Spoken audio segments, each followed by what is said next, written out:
chuẩn bị số và trong một Sokha vàនេះខ្ញុំសូមចែកចម្លែកទៅលើការរៀនអាននិងការបកប្រែភាសាអង់គ្លេសបាទអញ្ចឹងអត្ថបទដែលលោកគ្រូដកសងចេញពីកាសែតភ្នំពេញប៉ុស្តិ៍ដែលមានចំណងជើងថា Alert is issued over possibly harmful imported hot dogs បាទនេះគឺជាចំណងជើងហើយយើងធ្វើការអានមុនអានយើងត្រូវសិក្សាទៅលើ vocabulary បាទនេះគឺជា vocabulary ដែលយើងត្រូវសិក្សាបាទអញ្ចឹងមុននឹងសិក្សាបាទលោកគ្រូសូមការលើកទឹកចិត្តពីអ្នកទាំងអស់គ្នាផងដែរបាទសូមជួយចុច subscribe និងចុចសញ្ញារូបបណ្ដឹងនិងយកពីថា all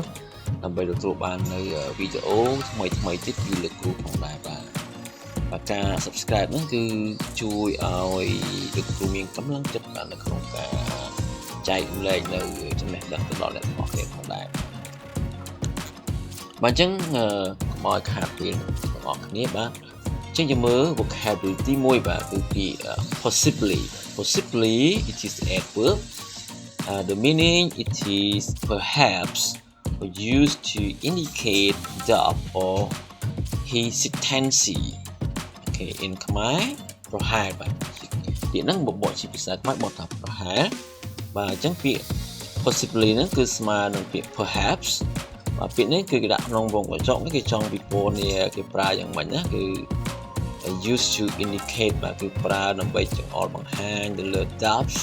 បាទ doubt បាទការសង្ស័យឬក៏ភាពស្ទាក់ស្ទើរបាទភាពស្ទាក់ស្ទើរអញ្ចឹងយើងបកជាភាសាខ្មែរណាគឺប្រហែលបាទនេះគឺនិយមន័យជាភាសាអង់គ្លេសនេះគឺយើងបកប្រែជាភាសាខ្មែរបាទអញ្ចឹង he found himself បាទជាឧទាហរណ៍ណាជាឧទាហរណ៍គឺបាទជាឧទាហរណ៍គេដាក់ថា he found himself alone possibly the only survivor បាទយើងមើលឃើញនេះពី possibly ហ្នឹងយើងមកថាប្រហែលបាទអញ្ចឹងក្នុងប្រយោគហ្នឹងគឺគេចង់និយាយថាគាត់បានរកឃើញខ្លួនគាត់ហ្នឹងតែម្នាក់ឯងបាទប្រហែលជាអ្នកមានជីវិតរស់នៅតែម្នាក់ប៉ុណ្ណោះបាទអញ្ចឹងគឺគាត់បាទគឺថាគាត់មើលទៅឃើញមានតែគាត់ម្នាក់ឯងបាទអញ្ចឹងគាត់គិតថាមានតែគាត់ម្នាក់ទេដែលមានជីវិតរស់នៅបាទក្រៅពីហ្នឹងគឺมันមានជីវិតរស់នៅទេបាទអញ្ចឹង survivor អ្នកមានជីវិតរស់នៅណាអូខេបន្តមកទៀតគឺពាក្យ harmful បាទ harmful គឺជា adjective បាទនេះគឺជានិយមន័យបាទគឺ causing harm បាទ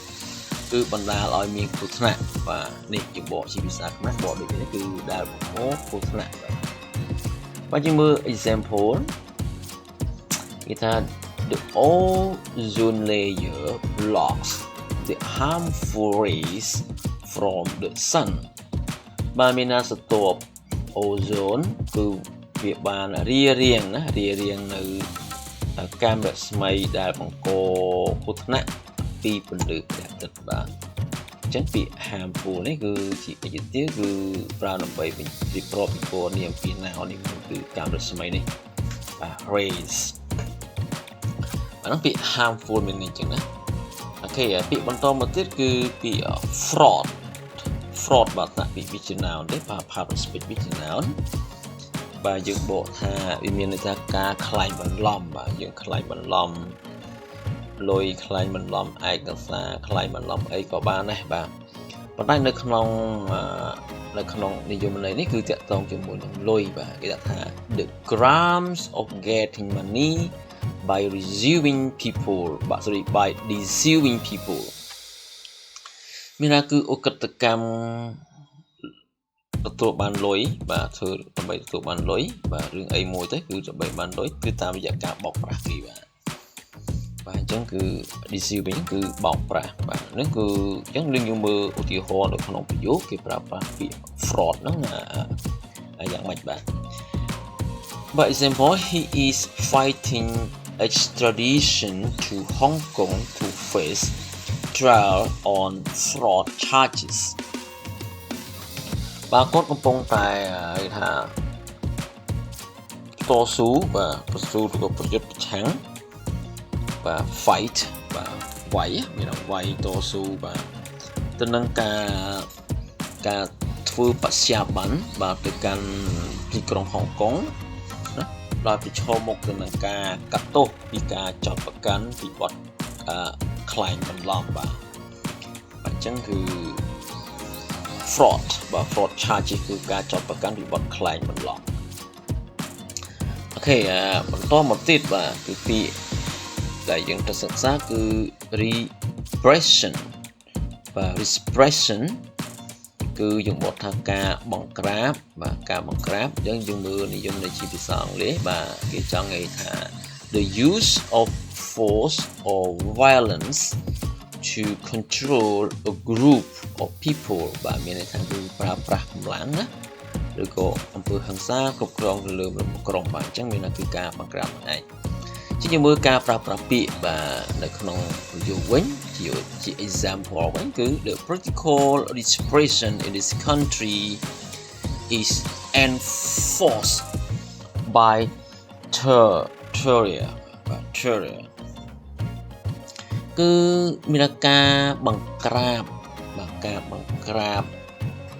ទៅនឹងរឿងនយោបាយបាទនយោបាយនៅក្នុងប្រទេសនេះគឺត្រូវបានenforce មានន័យថាបានពង្រឹងឬធ្វើឲ្យរឹងមាំបាទដោយមនុស្សចលនាមួយក្រុមបាទ territory បាទក្រុមមនុស្សមួយក្រុមបាទអញ្ចឹងនេះគឺជាការប្រើប្រាស់ពាក្យណា4ពាក្យណាគឺ possibly harmful fraud and repression បាទអញ្ចឹងនៅក្នុងអត្ថបទយើងមានពាក្យមួយចំនួនទៀតប៉ុន្តែយើងអាចយកថារៀនបកប្រើដោយខ្លួនឯងខ្លះបាទអញ្ចឹងលោកគ្រូនឹងចែករំលែកនៅពាក្យ3ពាក្យទៀតបាទគឺពាក្យ trigger បាទ trigger មានន័យថាបណ្ដាលអ្វីមួយចាប់ផ្ដើមឡើងបាទអញ្ចឹងនិយមន័យជាភាសាអង់គ្លេសគេថា to cause something to start បាទមានបណ្ដាលឲ្យអ្វីមួយចាប់ផ្ដើមឡើងបាទអញ្ចឹងយើងមើលជា example some people find that a certain food triggers their headaches បាទអញ្ចឹងមានថាមនុស្សមួយចំនួនគាត់រកឃើញថាម្ហូប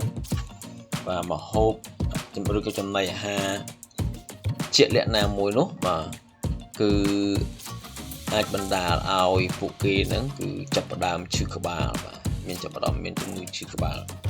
អញ្ចឹង trigger បាទ trigger ធ្វើឲ្យអ្វីមួយកើតមានឡើងគឺកាលណាគាត់ញ៉ាំអ្វីមួយដែល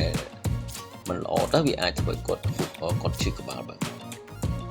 trigger another word it is detect បាទ detect this verb មានគឺ to discover something or usually using special equipment បាទយើងបកជាភាសាខ្មែរបកថារកឃើញបាទរកឃើញជាមើលថាគេ detect ហ្នឹងគេនិយាយបញ្យល់ជាភាសាអង់គ្លេសថាម៉េចគេថា discover something មានថារកឃើញអ្វីមួយបាទជា usually ធម្មតាគឺ using special equipment បាទequipment គឺសម្ភារៈបាទ special ពិសេសអញ្ចឹងគឺតាមរយៈការប្រើប្រាស់នៅឧបករណ៍ពិសេសមួយបាទគឺយើងប្រើពាក្យ detect គឺរកឃើញណាគេបើរកឃើញធម្មតាយើងប្រើពាក្យ discover ឬក៏ find អញ្ចឹងណាប៉ុន្តែកាលណាយើងរកដោយប្រើប្រាស់នៅឧបករណ៍ពិសេសមួយទើបអាចរកឃើញបាទយើងប្រើពាក្យ detect មកឧទាហរណ៍ high level of lead were detected in the atmosphere បាទអញ្ចឹងlead នេះយើងអាចបកដល់សំណរកសំណបាទជាសារធាតុសំណបាទមិនគ្រប់យើងអាចជាសារធាតុអញ្ចឹងណាបាទអញ្ចឹងសារធាតុមានកម្រិតខ្ពស់បាទសារធាតុសំណមានកម្រិតខ្ពស់ហ្នឹងគឺត្រូវបានគេរកឃើញនៅក្នុងបរិយាកាសបាទអញ្ចឹងឬផ្នែកប្រទេសយើងមើលមិនឃើញទេទៅប្រើឧបករណ៍ពិសេសបានអាចរកឃើញនៅសារធាតុហ្នឹងនៅក្នុងបរិយាកាសបានបាទអញ្ចឹងគេប្រើពាក្យ detected Okay, and the last one it is disclose បាទ disclose ជា verb បាទយើងបត់ថាប្រកាសជាសាធារណៈអានេះមានន័យថាយើងប្រកាសឲ្យគេដឹងណាបាទឲ្យឮបាទអញ្ចឹងយើងមើលនិយមន័យជាភាសាអង់គ្លេសវិញគេថា to make something known publicly or to show something that was hidden គឺធ្វើអ្វីមួយឲ្យគេដឹងជាសាធារណៈបាទ publicly ឬក៏បង្ហាញអ្វីមួយដែលជាអាថ៌កំបាំងបាទគឺយើងលាតតាំងបាទដែលលាតតាំងឲ្យឃើញទាំងអស់គ្នាបាទ disclose បាទ example the company has disclosed a profit of over 200 million pound វាហៅក្រុមហ៊ុនមួយគាត់បានប្រកាសជាសាធារណៈនៅប្រាក់ចំណូលបាទប្រហែលជា200 លាន pound បាទហ្នឹងគឺការប្រើប្រាស់ទៅលើពាក្យdisclose បាទ disclose បាទអញ្ចឹងក្នុងនេះក្នុង slide មួយនេះយើងមាន3ពាក្យគឺពាក្យ triggers យើងបកថាបណ្ដាលអ្វីមួយចាប់ផ្ដើមឡើងទី2គឺ detect យើងបកថារកឃើញបាទ disclose មានប្រកាសជាសាធារណៈបាទនេះគឺvocabulary ណាសង្ឃឹមទាំងអស់គ្នាយល់បាទអូខេអញ្ចឹងយើងទៅបាទនេះបទរបស់យើងណាចូលមកដល់អត្ថបទយើងវិញបាទយើងធ្វើការអាននិងបកប្រែអញ្ចឹង alert ចឹងហ្នឹងគឺឲ្យយើងដឹងឬឲ្យយើងប្រុងប្រយ័ត្នណាដោយមានគេចេញផ្សាយមកបាទដោយចេញផ្សាយទៅលើពីរឿងអីគេបាទ issue over មានចេញផ្សាយទៅលើរឿង hotdog បាទដែលគេនាំចូលនោះគឺបង្កឲ្យប្រហែលជាបង្កឲ្យមានគ្រោះថ្នាក់បាទដល់សុខភាពអញ្ចឹងទៅបាទអញ្ចឹងគេឲ្យយើង alert បាទអញ្ចឹងសូមនេះជាចំណងជើងណាបាទសូមប្រុងប្រយ័ត្នបាទទៅលើ hotdog ដែលបាននាំចូលដែលប្រហែលជានឹងបង្កឲ្យមានគ្រោះថ្នាក់បាទអញ្ចឹងគឺឲ្យយើងប្រុងប្រយ័ត្នបាទអញ្ចឹងមើលយើងរៀបរាប់យ៉ាងម៉េចបាទអញ្ចឹងយើងចាប់ផ្ដើម in a sweeping move the consumer protection competition and fraud repression Directorate-General CFF has started investigating the market nationwide looking for a specific hotdog varieties imported from China បាទអញ្ចឹងយើងបកទៅខាងលើមកគេថាបកមូនេះមុនបាទអញ្ចឹងនៅក្នុងចលនាបោកសម្អាត Whipping យើងចលនាបោកសម្អាតបាទចលនាបោកសម្អាតមកគេបកនេះមុនណាគឺ Directorate-General ហ្នឹងគឺអគ្គនាយកបាទអគ្គនាយកផ្នែកការបង្ក្រាបការក្លែងបន្លំណាហើយនឹងការប្រកួតប្រជែងការពារអ្នកប្រើប្រាស់បាទប្រើប្រាស់ដែលហៅកាត់ថា CFF ហ្នឹងបានចាប់ផ្ដើមបាទគឺគាត់បានចាប់ផ្ដើមហើយចាប់ផ្ដើមរឿងអីគឺចាប់ផ្ដើម investigating បាទពីការស៊ើបអង្កេតទៅលើទីផ្សារទូទាំងប្រទេសបាទ nationwide គឺទូទាំងប្រទេសដើម្បីស្វែងរកបាទ looking for បាទស្វែងរកនៅប្រភេទបាទ variety នេះគឺប្រភេទណាបាទប្រភេទ hotdog ជាក់លាក់ពិសេសមួយដែលត្រូវបាននាំចូលមកពីប្រទេសចិនបាទអញ្ចឹង hotdog នេះគឺនាំចូលមកពីប្រទេសចិនបាទគឺគេបានថាវាអាចបង្កមានគ្រោះថ្នាក់ដល់សុខភាពអញ្ចឹងគឺអគ្គនាយកនៅ CFF ហ្នឹងគឺគាត់ធ្វើការស៊ើបអង្កេតហើយបាទលទ្ធផលចេញយ៉ាងណានោះបាទយើងតាមទាំងអស់គ្នាបាទអញ្ចឹងបន្តមកទៀត the investigation was triggered after a warning was received from Thai authorities who detected dangerous harming ingredients in the said hot dogs បាទអញ្ចឹងយើងមើលទៅលើបាទថាការស៊ើបអង្កេតបាទ investigation របស់ការស៊ើបអង្កេតហ្នឹងគឺត្រូវបានចាប់ផ្ដើមបណ្ដាលឲ្យចាប់ផ្ដើមមានឡើងហើយបន្ទាប់ពីគេបន្ទាប់មានការព្រមានបាទ warning ការព្រមានមួយដែលទទួលបានពីអាជ្ញាធ for Thai ដែលបានរកឃើញនៅនេះឃើញនេះគេគឺគ្រឿងផ្សំដែលបង្កឲ្យមានគ្រោះថ្នាក់ដល់សុខភាពណាហើយដែលអាចមានគ្រោះថ្នាក់ដល់សុខភាពនៅក្នុង hotdog ដែលគេរៀបរាប់ខាងលើនោះបាទ innocent hotdog បាទអញ្ចឹងគឺយើងទទួលបានការពមៀនមួយពីអាជ្ញាធរថៃនោះបាទហើយយើងក៏ចាប់ផ្ដើមធ្វើការស៊ើបអង្កេតទៅលើរឿងដែរពិសេសទៅលើគឺ ingredient គឺគ្រឿងផ្សំបាទដែលអាច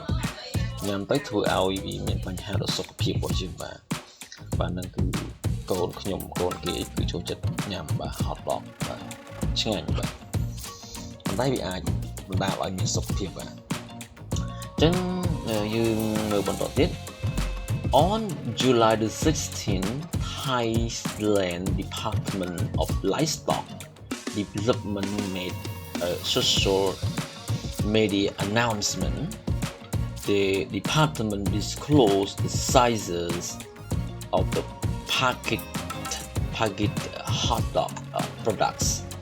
smuggled by Chinese travelers at